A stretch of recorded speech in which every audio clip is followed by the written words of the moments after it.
Hello, my crafty friends. Thank you for joining me today. My name is Linda Edwards. I'm an independent Stampin' Up! Demonstrator with Crafty Heron Designs. If you see anything that you would like to purchase today, please contact me, or you can go to my website, craftyherondesigns.com.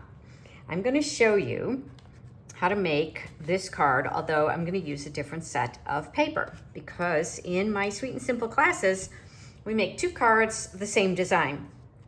The purpose is to give you an idea of some things you can do, maybe using your own supplies. So for this card, I really wanted to highlight the paper, and that's primarily what you see. This is the Mediterranean Blooms Designer Series paper, and it is gorgeous, just gorgeous. So let me show you some of this paper. So here, this is this kind of blue side, what's kind of fairly neutral. Wait, there should be a 6th one. 1, 2, 3. Whoops, there it is. So pretty, the blues, the yellows, very Mediterranean. And wait till you see when I turn it over, this side it has one more of the blue, and then we have all of these wonderful pieces that I have fussy cut. So if you're getting a card kit because you've purchased an item from me, or you've purchased the card class, I've already done all of the cutting because I was able to do it on my scan and cut machine, but you may have to do some cutting of your own. Here's another side of paper, so lemons and oranges. Here's one that's all different oranges. Here's the lemons, and here's some more lemons. Now, if you buy the dies that go along with the stamp set, which I do not actually have, the Mediterranean Bloom Suite, I only got the paper and the gems actually. There are dies that will cut these out for you, but I didn't get it. I loved it, but I can't get everything. So I thought it would be good for you to see.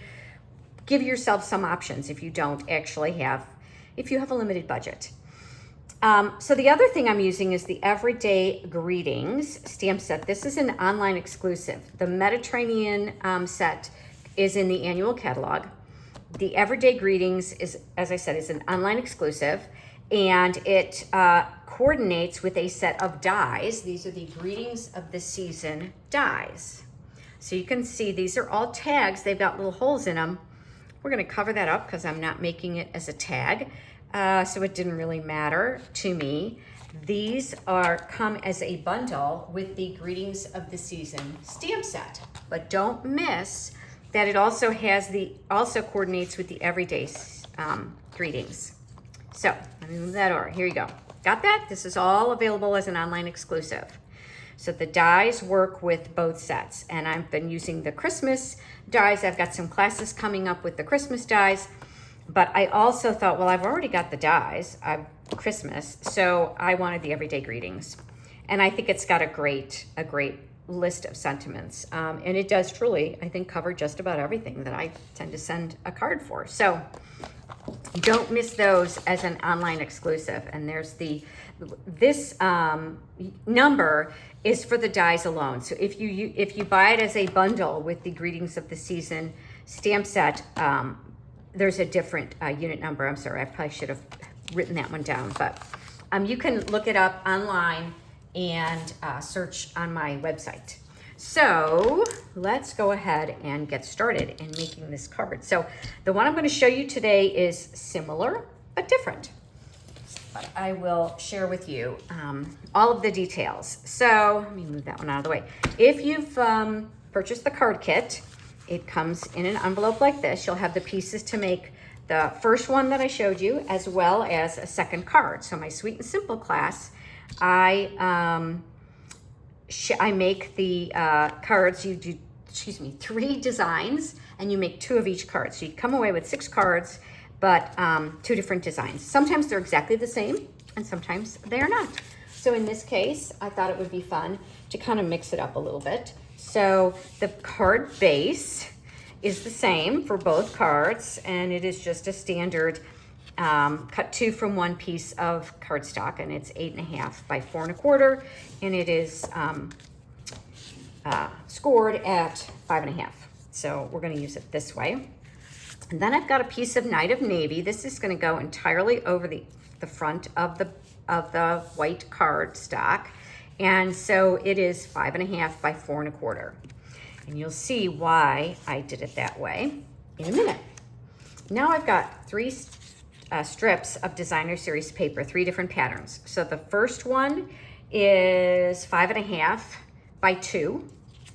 The bottom one, and again, these are just the different sides. Here's the other side. You could certainly mix it up. You could do it this way. You could do it this way. Since every sheet has 2 sides, just because I'm showing you this way doesn't mean that's how you have to make it. But this piece is 5.5 by 1.5. So they're all 5.5. And then I've got this middle piece that's also 5.5 long, but it's only 1/2 inch. And the reason that you see that I did the navy is because I wanted that blue, that navy to show in between. And I just felt like this was the easiest way to get that to happen.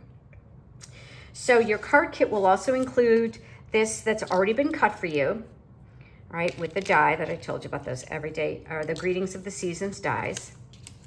And then you will have either a triple or a double, or potentially even a single, because there's a single that comes with this, and I'll show you that as well. So let's see, I think what we're gonna do is let's glue these together first. So I am going to, and the reason I want to do that is because I want to make sure, in case my cutting was off a little bit, I could trim it if I needed to. So just attaching that one to there. It's off a little bit. I don't think it's going to matter. We'll see at the end. And then this one is going to be at the bottom. So top and bottom first. And you can see they're multi-directional, so it doesn't really matter which way you do it. And the reason I want to do the top and the bottom first is because this is going to just be in the middle. And so that way you can make it equidistant. So that one.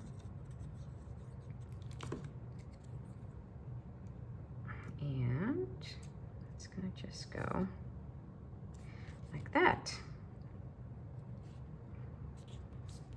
I'll show you, I did a couple of different ones with this. This is a great layout. You could do Christmas paper with it. You could do whatever you want. All right, so before I cut that, I'm gonna bring in my card base, and let's just double check and make sure. Let's see.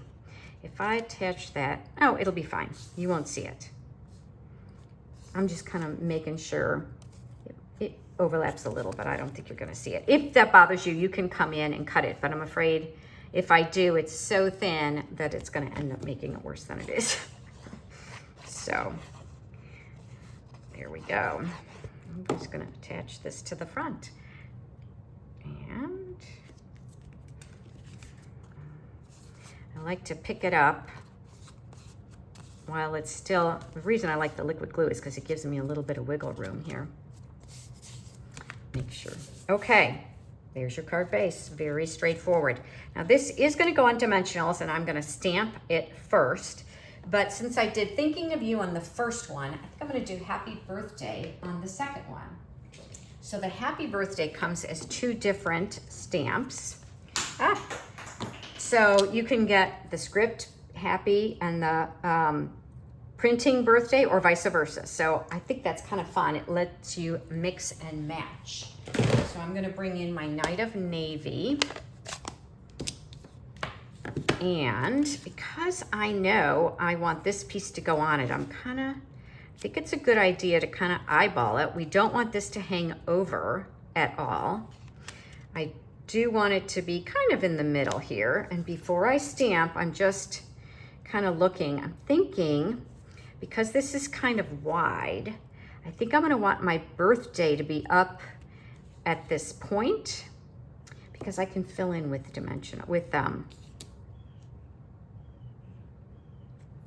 I can fill in with some bling. So, these are photopolymer, so I do need to bring in my Stampin' Pierce mat. Get that out of the way. That out of the way. And I know when I eyeballed it, I wanted my birthday to be right about there. So there we go. Okay. Now this is always a little bit tricky. I want the happy to come in. It is a little bit, let me bring this over here. So I wanted it to come like that. Right.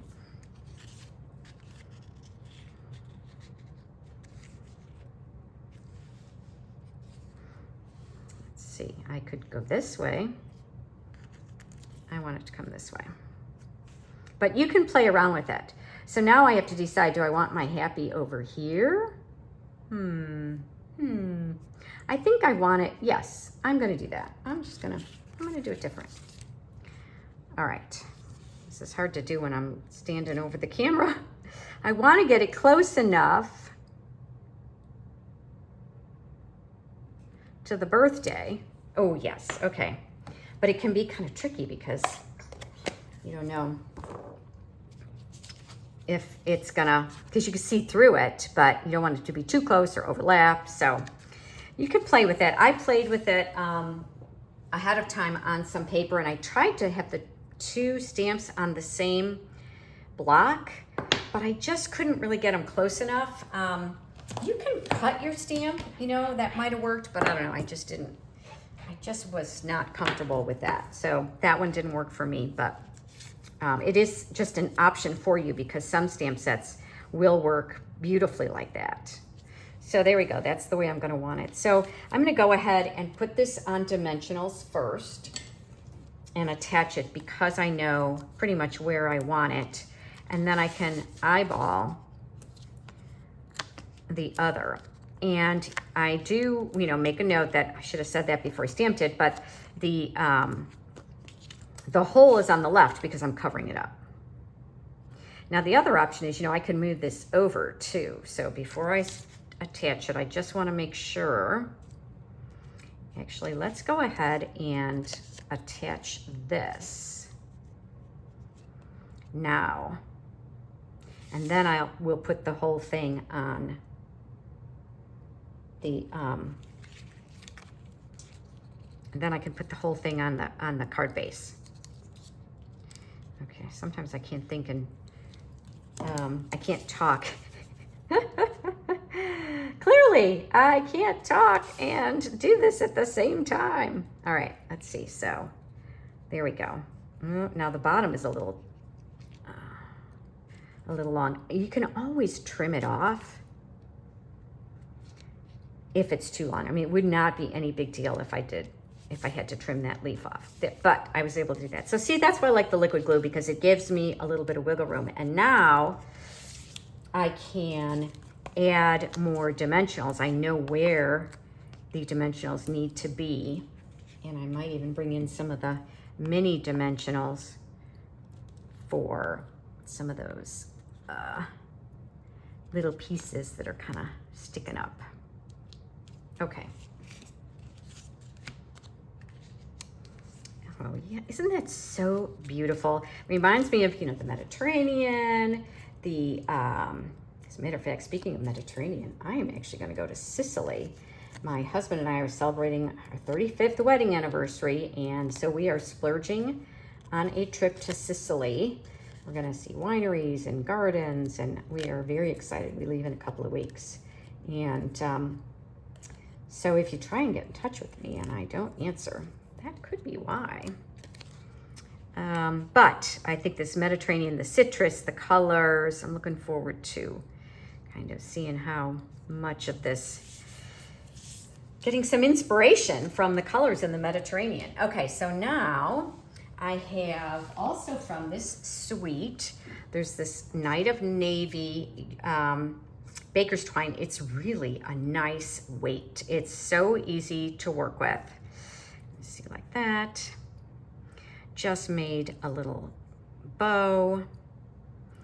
And you could go ahead and tie it around the stem, but I find it much easier to make the bow first and then attach it with a glue dot. Turn it over, and where are my glue dots? Here. attach it to the stem with the glue dot. And I'm gonna roll that glue dot a little bit to make it a little bit smaller. I should really be doing this with my take your pick tool. All right, I'm going to just attach that right there. Just a little something, something, and let's see. So I've got two different gemstones. These are the Opal, these are the gold textured adhesive back dots, and that is what I used for the lemons. And then there is also the Opal Rounds Assortment that comes with the suite. There you go, so you can see. I've cut them up for class. They have the navy. They've got this lighter yellow and clear. And then I painted them with the Stampin' Blend. So this is a dark night of navy because I wanted to have more of the navy ones, but it's a little too light, I think. I was gonna go over it a second time. It's a little, well, I guess it does kind of coordinate with the light blue. Let's try that. I'm gonna go ahead and bring in this one. Oh yeah, you know what, that's fun. That coordinates with the lighter blue in this piece. So, you know, if you don't have enough of one color, don't forget that if something is a light color, you know, like a clear or white, rhinestones work really well that way. You can come in and color them with the alcohol markers. It doesn't work with the standard markers, but it does with the alcohol markers. So you can get just a good way to extend your blends. And then for the envelope, what I'm gonna do, what did I do with my envelope? Oh, right here. So let's see, I could either, so I have an extra piece of paper that's 6 inches by 2 1/4 inches, and I'm gonna decorate the flap of my envelope. So I could do the blue. Maybe I'll do the blue because it kind of coordinates with that pattern there. Either one, they're both pretty, but I will show you a nice easy way to do this. And your card kit will have a couple of different options. Maybe you'll do one card with the blue side and one card with the citrus side. So I'm just attaching that to the flap of my envelope. And then I use the envelope itself as a guide to cutting off the edges. It works really well, and how pretty is that? It's such a simple, easy way to use this designer series paper, and of course your recipient gets this nice little clue that there's something special in here. This is not just your average bill or greeting card. This is handmade. There we go. So that one goes with that. And let's see, I'm gonna show you one other one here. Here, this one, I did it this way. That's with the citrus with that card. And then I have one other one to show you. And this is another one. So similar to this, but it's got the single orange instead of the triple. And I just wanted to kind of show you some different ways, some ways to kind of adapt, be flexible. You know, if you don't have the same greetings, you could use whatever greetings you do have, but you would want to kind of lay it out for yourself first. So thanks for staying with me all the way till the end. If you like what you see, give me a thumbs up. If you do that or comment, it certainly helps other people find me, and I appreciate that. If you have a preference for one of the cards, I'd love to know. Or if you've made it, if you're going to make it your own, maybe using some other designer series paper or cardstock. It's a great way to use leftovers too. So I'd love to know that too. Again, my name is Linda Edwards, and I'm with Crafty Heron Designs. And I thank you for joining me today. Bye for now.